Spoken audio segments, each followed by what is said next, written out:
Hello there. Welcome to Joy News today. Coming up, 4 persons, including a police officer, confirmed dead in the latest Boko gang battle following a renewed chieftaincy clash in the municipality.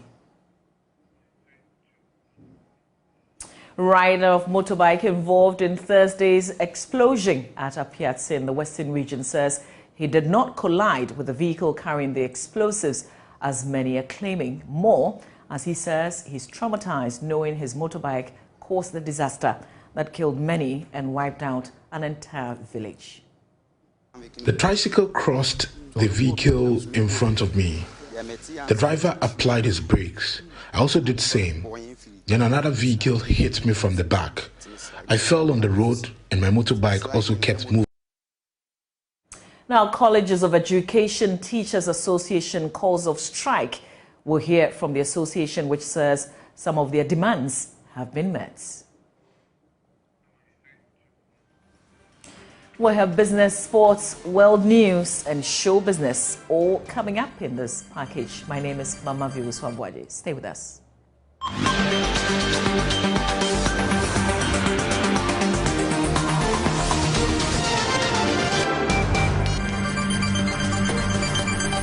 And we'll start from Boko, where 4 persons have been killed amid renewed chieftaincy violence in the municipality on Sunday.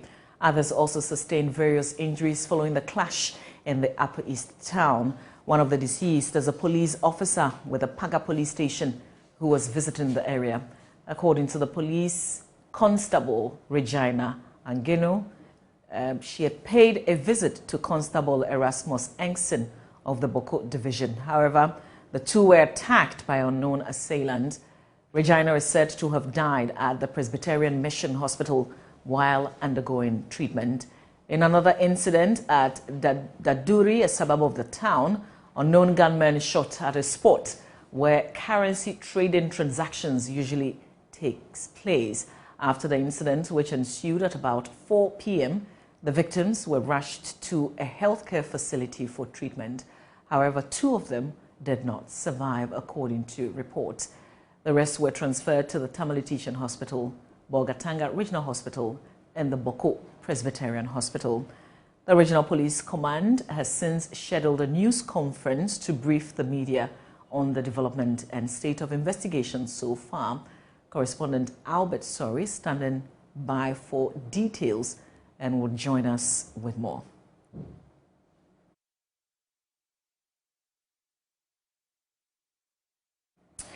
Away from Boko, rider of the motorbike involved in Thursday's explosion at a piazza in the Western region says, contrary to claims that he collided with the vehicle carrying the explosives, he was at the hospital getting ready to receive treatment when the explosion happened. Well, the rider, who was brought to the community to be interrogated by the Criminal Investigations Department of the Ghana Police Service, says he's traumatized knowing that his motorbike caused the death of many and also destroyed an entire village. Maxwell Agbagba has the rest of the story. Friends of the motorbike rider hold his hand as he walks towards personnel of the Criminal Investigations Department who are seated waiting to interrogate him on what he knows about the crash which led to the explosion. The rider limping with his legs and arms bandaged. There are bruises visible on his left hand. He was later taken to the crash site and other details taken. Philip Menson says contrary to claims that he collided with a vehicle carrying explosives, he did not.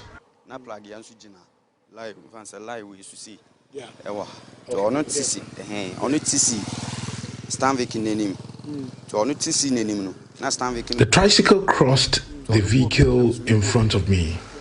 The driver applied his brakes. I also did the same. Then another vehicle hit me from the back. I fell on the road and my motorbike also kept moving.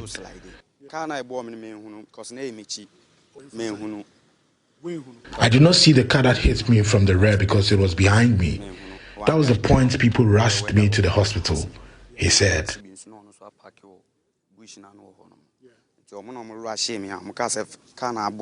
Philip, I'm not bell rushing me to taxi Muko as a hospital.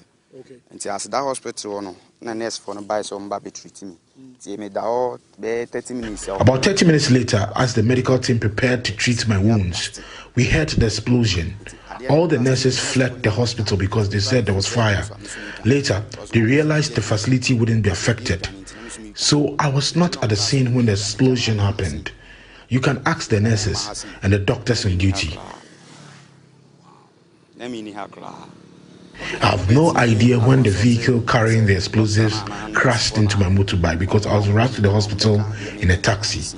It was another vehicle, not the vehicle carrying the explosives, he said with tears forming in his eyes. Explosive car no Meshian. And no, me nim time I can't be Beshia, Mimi Motu, because me no, the top from 9 D in be an a base in free her buyer, Madame Beto taxi in the McCoy. But what's a massive? Aha. Car from the ball, any explosive car. Philip Mensah says it has to know that his motorbike caused the explosion. Me feel bad, pa. If you say me an impact, and I ask you, I feel very bad. I'm human. We are all humans with different parents. Whether my family members are part of the dead or not, it hurts my soul.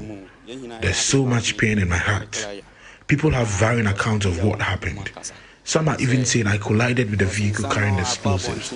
Only God knows the true story, because I was not here. That's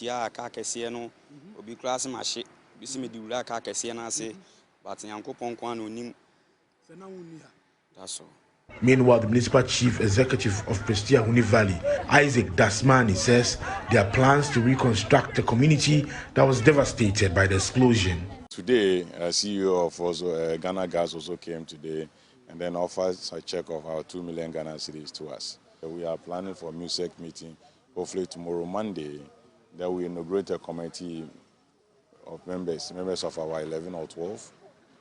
So that we'll be foreseeing the disbursement of some of the relief items and then how we are going to cater for the displaced in the course of the year. So for now, we are proposing some clergy, some pastors, about 5 people from the community, including 2 females, and then my good self, and then some other security agencies that we feel is appropriate, so that we manage the resources that we are getting, and at the end of the day, to the benefit of the people of Apiati.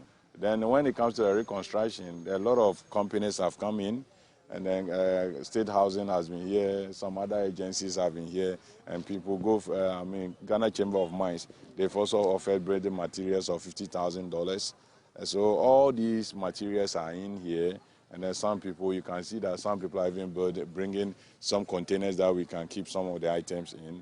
Yes, and then we have some people who have also started donating some boards, the wood that we can also use for reconstruction and all of that. So the support has been massive.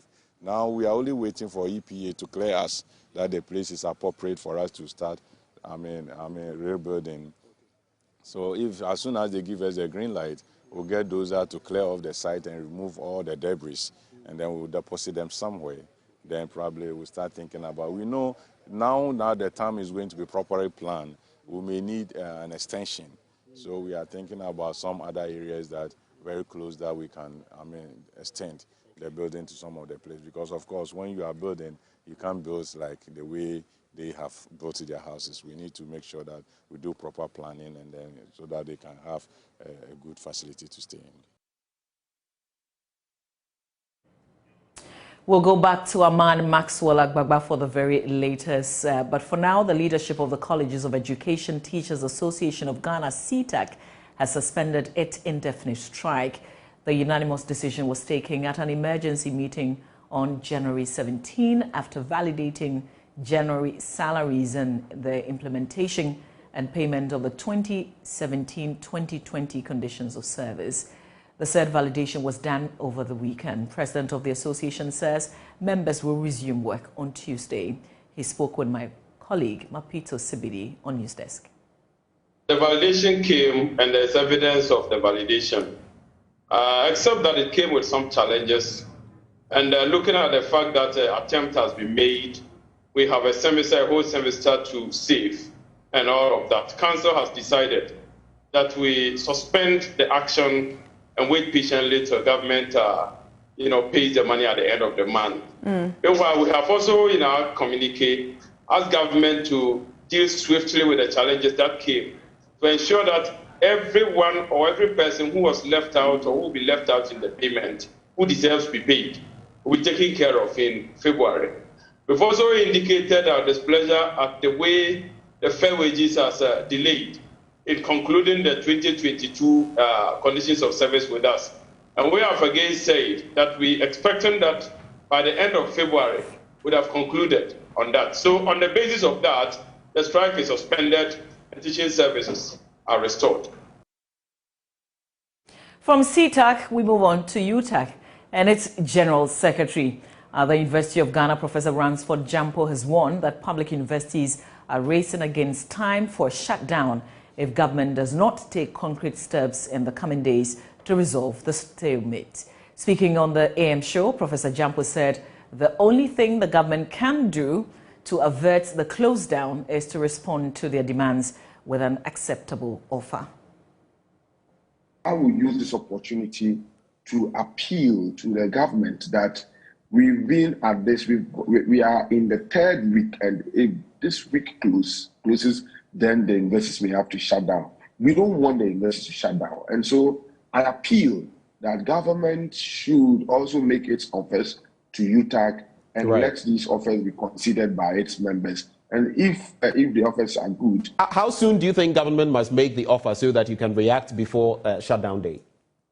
Well, government must make the offer this week, before the close of this week. And I'm sure if government heeds to this call, we would be able to quickly speak to members and then see, take their. But take note that the fact that we are saying, I'm asking the government must make an offer does not mean members will just accept anything because they are so concerned that the universities will be closed down. I keep saying, last week I said it, the university teacher is a very thinking person, a very discerning person, a very sophisticated person. And so you don't just treat him like rats. You can do that and go scot-free. And so I will plead and I will appeal that government should quickly find something, find good offers and make to UTAG. And I'm sure that once these things are done, we'll be able to bring some finality to the situation. Let's take you back to the community of Apiatse and to a man, Maxwell Agbagba, who's been on the ground. Maxwell, this is the fourth day after the explosion. We've heard about the promises of rebuilding the community and the relief items that have come through. But tell us about how the people are living.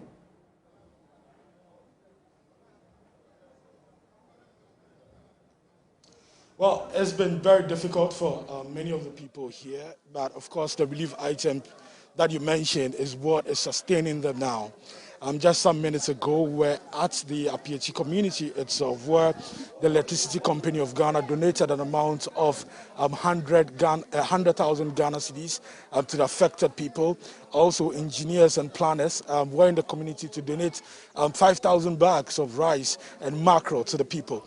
We also told that the CEO of the company, Mr. Ibrahim Mama, has promised to also contribute to the reconstruction efforts of the community. So for now, the people are really just relying on the benevolence of Ghanaians. The people you can see behind me are the men who have been displaced from the community. So there are two places serving as shelter for those displaced. And this hotel, Golden Hotel, the annex of Golden Hotel here at Bogoso is what is serving as a shelter for the men. The women and children are at the St. Michael's Catholic Church, where today there's medical screening and psychological assessment ongoing. There I saw women, I saw children crying as health personnel dressed their wounds. Many of them, unable to, bear the pain. One of the children who I spoke to, 3-year-old Beatrice from Pond, I'm told was in a room with her baby sister when a building collapsed on them. Her sister died, but she survived it with bruises on her, on her face and different parts of her body. Let me speak to this man who lost his daughter. Usho, you lost your daughter? Yeah. What's her name? Dindi Imano Bedu. Imano Bedu. Okay. Obano na your friend saying? Your friend Ella Bedu. Ella Bedu. Yeah. Okay. As he's saying, Senesi. Me angasano na me watakwa. No watakwa. Yeah. Okay. Ntino me wife no ekasai. Ntino me ne kasai wie ya me kate ko na me ko wura inside no. Na me wa bontina me ne kasa. Me ko wura inside ewia ni mu ana osan frɛ me. Na small kan say elewu. Ntino wouldn't the cast now or now watakwa? Na me watakwa na me friend phone so. Okay, well, he says he was in Takwa when he called his wife on phone. Just when they spoke, he dropped the line. The wife called back and told him that his daughter has died. Ntino mi bisa say na eba ne say. Ono asem o kan say elewu. Na say meba. Na me nim asem crazy. Ntino me frɛ madam fofo say bia nka de esi no obi betumi aka kire me because nipa no so ana osu onka hwe. Nipa mafrɛ ni bia enko. Ntino ye frɛ yadamfo baako. Me frɛ no na obi fire. O fire na asem o kan say onam na okɔ na ɔte sɛ phone no ebele ba ohu baby eda. Ntino o die mi kan okɔ no na ɔde nsa ka afo ma ohu phone no na opeke sɛ oni nipa no phone. Ntino no so ankasa bi ma asem o kan ya no na odwane ye. Nti what Takwa menim say Takwa ne Bogoso emo chain. It's quite a distance from Bogoso to Takwa. But did you hear the explosion even where you were? Because I heard Mate Sengrofo aka say bibia no muti na mo chimba muti explosion. Takwa na ankasa no so kra no na me kɔ adwuma e wo baby ntino baby a me kɔ adwuma na ankasa na kwan wa. Ntino no de manti we na ankasa. Nti Obano Ella, what kind of child was she? Now you call her Benza. In fact, we are Kolabia. On one so near, when you 1 year 3 months. Okay. Ntino anytime obi obehuni bia no unnecessary. In fact, a ban Sunday ha me beble. Ha me pa because me nim say me san yakola it sir. Well, he says his daughter 1.5-year-old Ella Beidu, he doesn't know if he's ever going to get a child like that. Nti sisi mu ya den wa sisi. Sisi na hana ye won de me nim de ba de mo kan say ye mistake ha na mo bo camp bia man na ya san akɔ before ansa mo apa baby angasa ye betina. Sisi wo dan ni bibia gu. Me dan bibia menya bibia de hye mi na ye obi nyama. Well, he said he didn't get anything after the explosion. He says what is worrying actually belongs to someone, and the person gave it to him. In this year, me fie me nyama bibia. Everything is gone. I don't know. Dan buye no eja to. Nti no bibia hye. Enya hwe. Well, he says after their building collapsed, the house was gutted by fire, so they lost everything. Okay, thank you very much for talking to us. Any shedding? Why? Why? Okay, great. So that is 1.5-year-old Ella Beidu's father. She died in that explosion. We have some men here who have been displaced, all of them displaced from their community. Sir, you're welcome to join us. Okay, I work at Fantimo. Okay, no problem. Inti ahano abrabone to say. Oh, ahano benedi. I found the way I didn't hear opportunity. No, I dare come be out of it. Or they bahala. I shall say, Dunky, a kada yamba. Na, I ain't to enjoy myself no one yamba, but we should not at a crowd and say, those all. And they say, Yalaba into a day about. What he's saying essentially is that, previously when they were told to move here, when they told them that they would have to separate them and the women and children, they didn't want to come.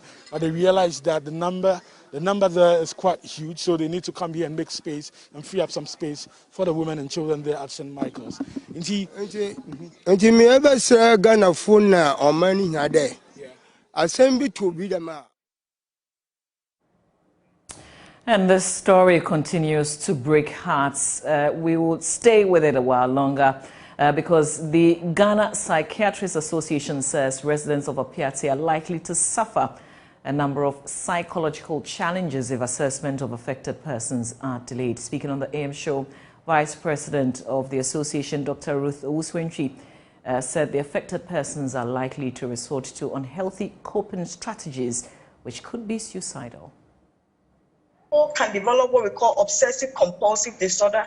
People can develop somatization disorders. Somatization disorder is a big word, but what it means is that people begin to now experience bodily symptoms for no apparent medical reason. So you are having headaches, you are having burning sensation under your feet, there are tingling sensations all over your body, there is pain in the knee, pain here and there. You have done a batch of labs and you are medically fit, but these symptoms are persistent. So when these things happen, then the person is going through somatization disorder, and it's very common in men.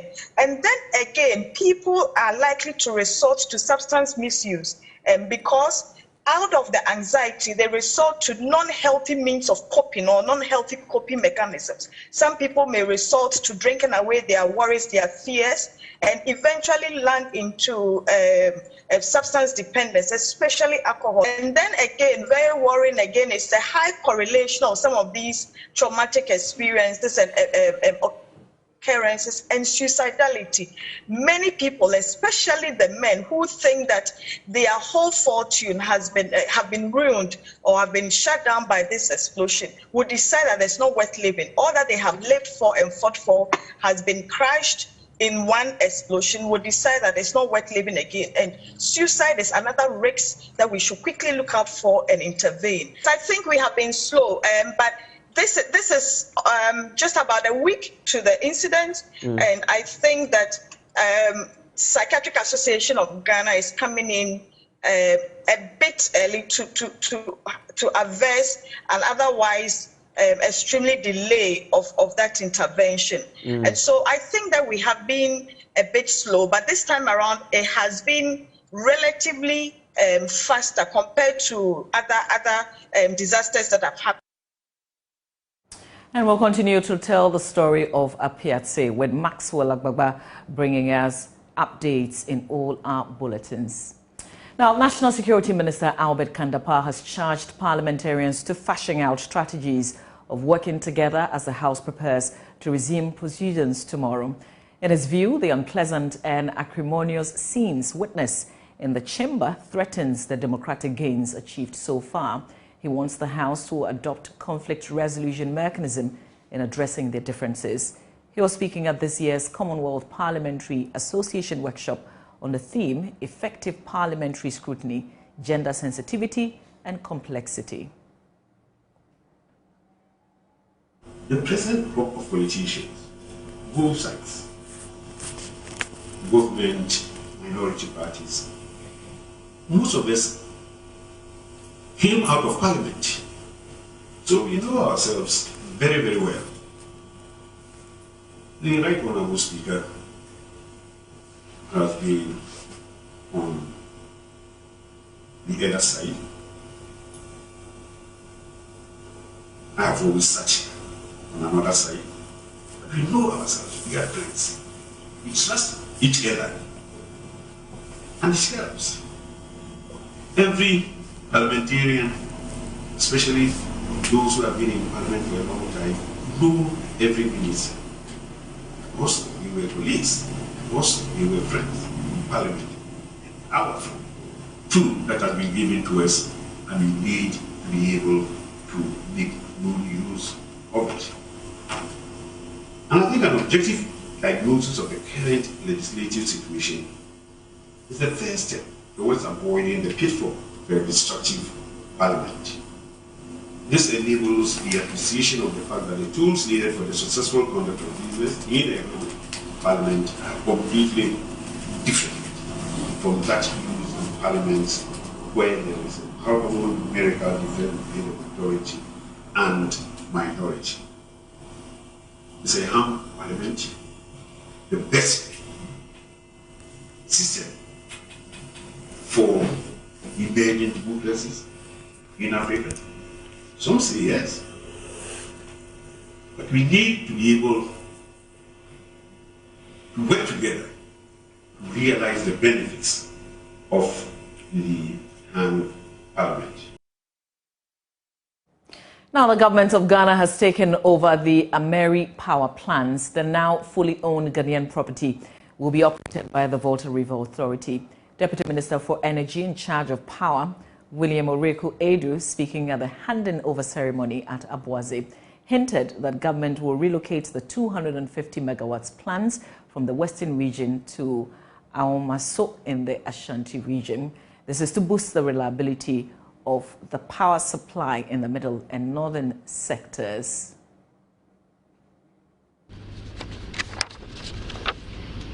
I am happy to announce that government is satisfied that the rectification works recommended have effectively been carried out by Ameri, and that the plant at the end of the DOT agreement is fit for purpose.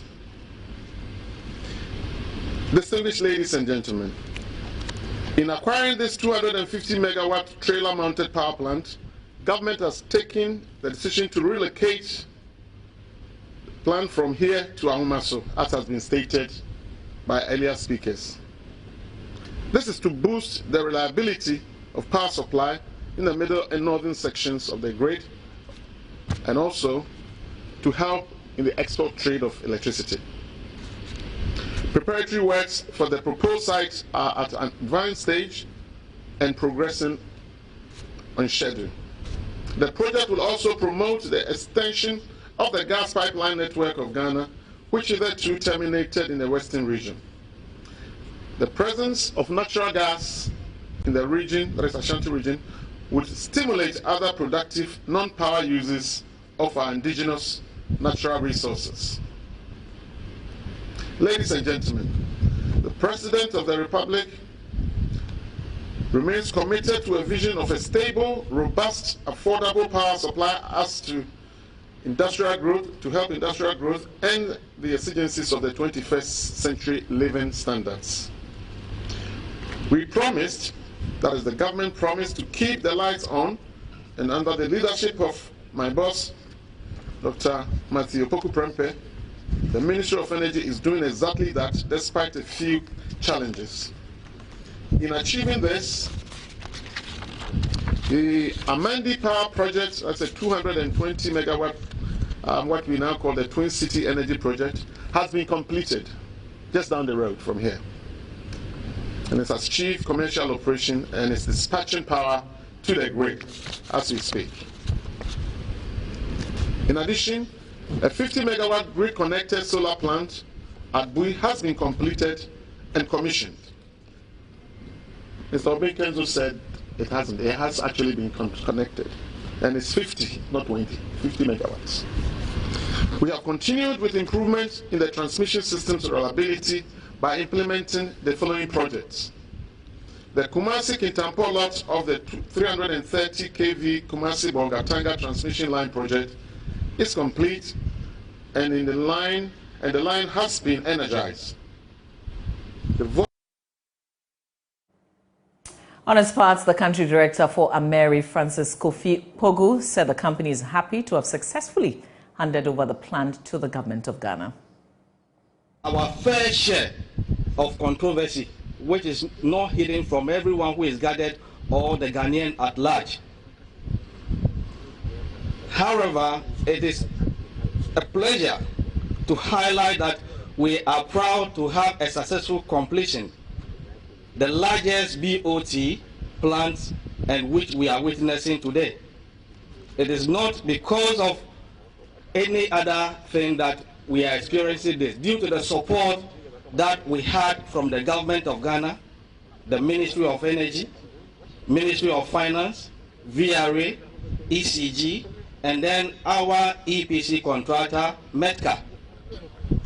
We have, for the first time, been able to work and break the rental model, which was flourishing across the region, to proudly hand over this project to the people of Ghana.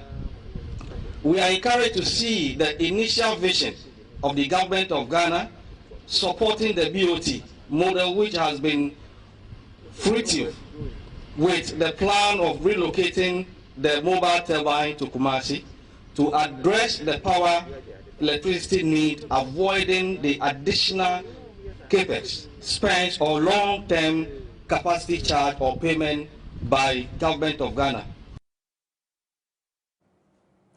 The Ministry of Lands and Natural Resources is exploring means to establish a national reclamation fund to deal with large tracts of degraded mined lands. Sector Minister Samuel Abujinapo insists the country has no option than to reclaim degraded mined lands to make them economically viable. My colleague Ohim Interior has more in the following report. The Ministry of Lands and Natural Resources hopes to roll out a national reclamation program to reclaim degraded but mined lands. According to the ministry, several tracts of degraded lands located in the southern part of the country have not only become obsolete but death traps.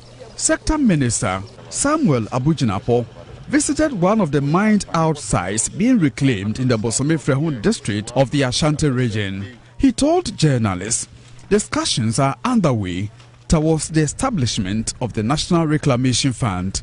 The ministry is studying options available under the current legal regime to pass new laws or amend existing ones to support the fund. We will require a national reclamation fund, and at the Ministry of Lands and Natural Resources, we are beginning to interrogate the concept or the framework or the mechanism within which we can have a national reclamation fund. Because as you can tell, there are so many mined out lands across the southern landscape of our country where the country will have to find the resources to reclaim the land. It costs a lot of money to reclaim these lands because the work involved is enormous. And therefore, we need to find a mechanism. We need to find an intelligent approach of setting up a national reclamation fund, which will give us a pool of funds to be able to reclaim the already mined out sites across the country. Of course, we have to go to cabinet. Of course, we have to look at the law and look at the legal regime as it exists and find a clever way of either amending the law or passing a new law to be able to give us the impetus to establish this National Reclamation Fund. Even before the fund is established, Mr. Jinapo is faulting existing law that allows small-scale mining firms to reclaim mined lands 30 days after their activities.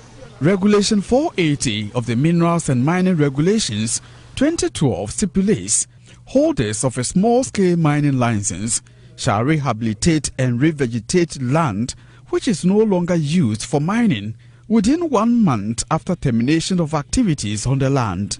The law also makes provision for small-scale miners to within 1 month after the abandonment of the mine, backfill disused trenches, excavations and pits in a manner that prevents the accumulation of stagnant water.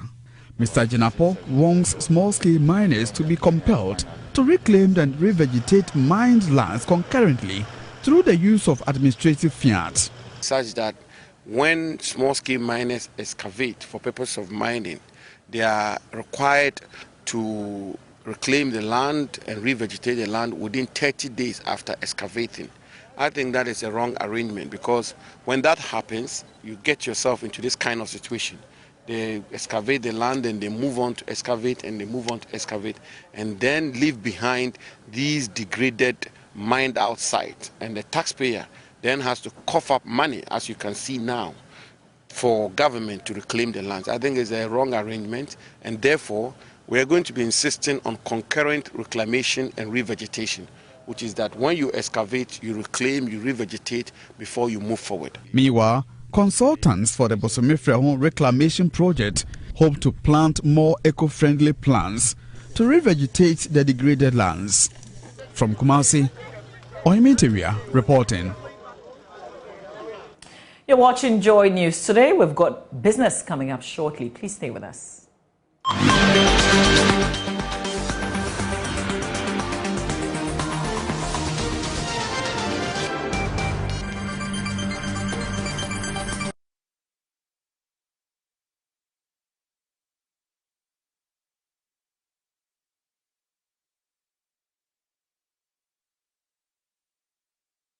Hollard Insurance won Best Launch and Relaunch, Best in Technology, and Best PR Company of the Year.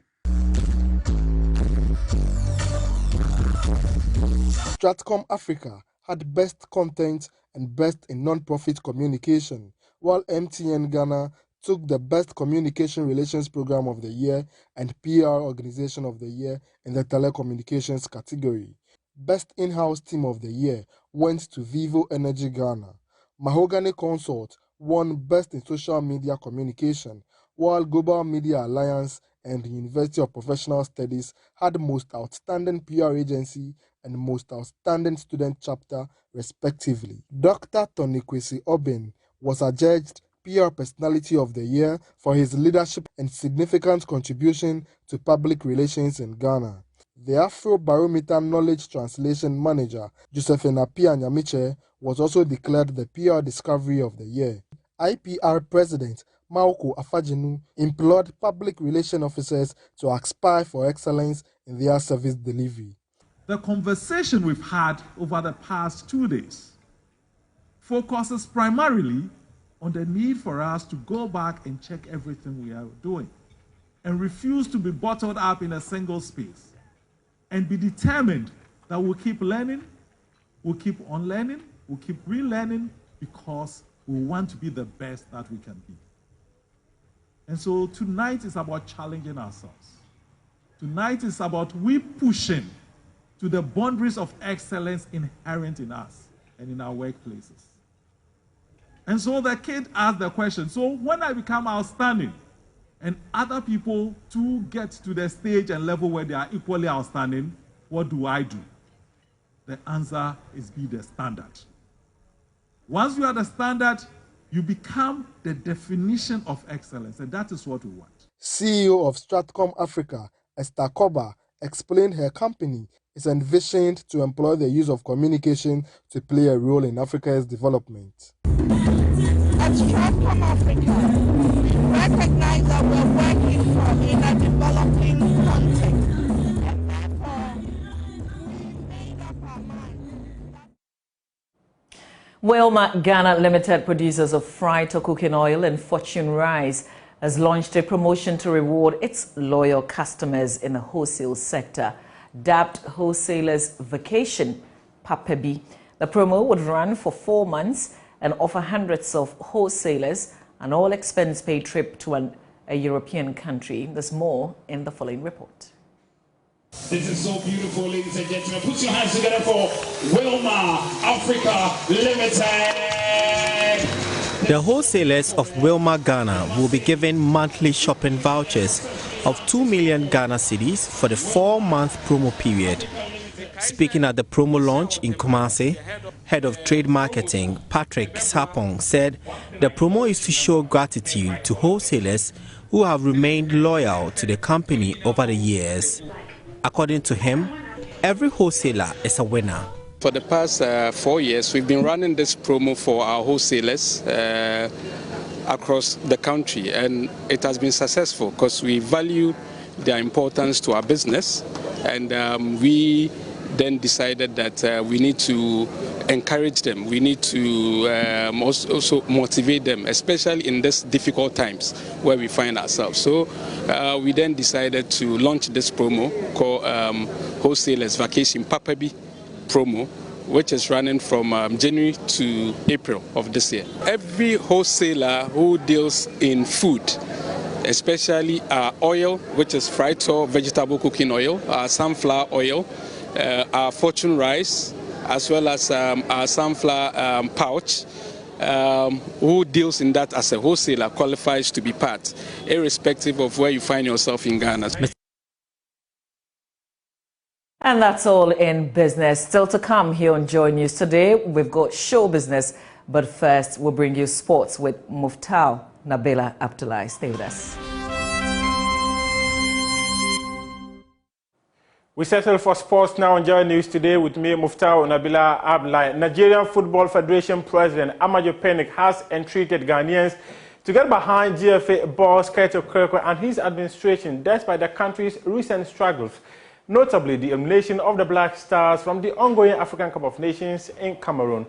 Ghana got booted out of the tournament at the group stage, failing to win a single game for the first time in history. And Amadio Penick wants the country to throw their weight behind the president to revive football in Ghana. Well, it's going to be a tough game. Tough game, you know. You know, when it comes to football, Ghana is historically high up there, you know. And based on the fact that they exited the Nations Cup at, you know, in a very humiliating manner, you know, so to speak, because it's a great footballing country. So they are going to throw everything into the rings in ensuring that they compensate Ghanaians and the government of Ghana. But in Nigeria, we're not going to rest. So whatever they are going to do, we're going to do double. If they are going to trek 10 minutes, we are going to do 20 minutes. Because in Nigeria now we see going to the World Cup by the special grace of God as a birthright. So we'll do our best in ensuring that we make Nigerians very happy. We are not looking at even current form. We are looking at the history between Ghana and Nigeria, you know, and that we'll ensure that we'll do everything to qualify. But we know that it is going to be tough game. That I can assure you. How do you feel for your brother Kets, who is under a lot of pressure at the moment in Ghana because of the bad performance? He's under a lot of pressure. I know Court lost Ghana. He lost to develop the game to the highest level. And I think it should be supported. You see, in life, you have your bad day and your good day. This is just one of the bad times of Ghana. They just qualified for among the 10 teams to go to the World Cup. It's not as against South Africa. You know, they did very, very well. So it's not just one bad moment that they will crucify him. Because if you keep doing that, you keep crucifying administrators. Court is somebody that is so loved by all his colleagues, A to Z. I never wanted to play Ghana because of Court. I'm telling you, I never wanted to play Ghana. You know, but people should look at Court as somebody that has been able to galvanize that love for Ghana once again. And they should respect that. I'm talking very seriously. You know, as a council member representing the Anglophone, I will intend to go to Ghana and see how we can help. If possible, how we can help to take it to the next level. It is not easy. You see Ghanaians working in FIFA and CAF today. It's because of Court. You have the director of finance. People should understand, yes, people should understand a lot of things going on. So I just feel bad when I saw a letter from a ministry saying X, Y, Z. Did he keep the money in his pocket? No. And still on the playoffs of the World Cup qualifiers between Ghana and Nigeria, former Togo international Emmanuel Sheye Adebayo believes that the fixture is going to be an interesting one involving two passionate countries. And obviously me being originally from Nigeria, me based in Ghana right now, putting them together today is a beautiful thing for me. And the world of football, we see two beautiful countries that love football, that is passionate about the game. So it's definitely going to be a very, very good game. Is this procedure going to bring the best for Africa? This playoff where you have to knock each other out? But this is how it's supposed to be. Right now, I'm not playing anymore, but I feel like I want to play because these are the games that we all dreamed to play. And I remember when we played our last game in Congo to qualify for the World Cup. It's so emotional. It's crazy. You can't sleep. Or what you hear the World Cup music. You see your family. You see your country. You see the continent. How to represent the continent. Now it's AFCON. They are representing their country. But in a couple of months, they are not going to represent the country anymore. Now it's the continent. It's a whole different story. So it's beautiful. Good afternoon, welcome to Showbiz here on Joy News today. Now, gospel musician MOG has revealed his journey into the limelight was purely by grace and that he did not see it coming. Speaking on the reason is Jesus, the musician recounted his journey from being a drummer to an award-winning musician. That an actor from the popular 2000s Ghanaian hits TV show Things We Do for Love has reportedly died. Marlene's demise was announced by former co-star Jete Annan on Instagram Friday. Here is the actor sharing fond memories of the late actress. And that's all in this package. For more news, please log on to myjoyonline.com. My name is Mama Vio Sabwadi. On behalf of the production team, we thank you for watching.